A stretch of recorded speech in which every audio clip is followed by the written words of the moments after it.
চালু রাখছে direct action বৈষম্যতা রাখছে চালে রে চালে সিন্ডিকেটের বিরুদ্ধে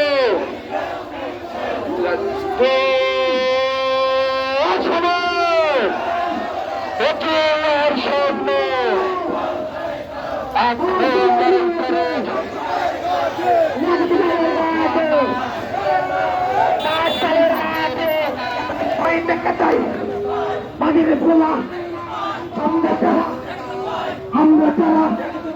আন্দোলনে